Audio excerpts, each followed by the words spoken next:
நம்ம வீட்டில் இருக்கிறவங்க டிமென்சியா காரணமாக நம்மளையே அடையாளம் தெரியாமல் நீங்கள் யாருன்னு கேட்டால் எப்படி சமாளிக்கிறது? முதல்ல இதை பர்சனலாக எடுத்துக்கிட்டு அப்செட் ஆகி ரியாக்ட் பண்ணக்கூடாது. இது நோயின் மறதித்தன்மை.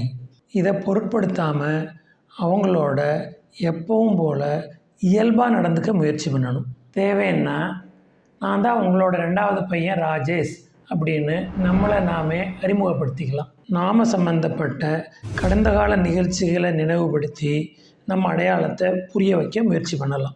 நாம் அவங்க கையை பிடிச்சிக்கிட்டு பேசலாம்.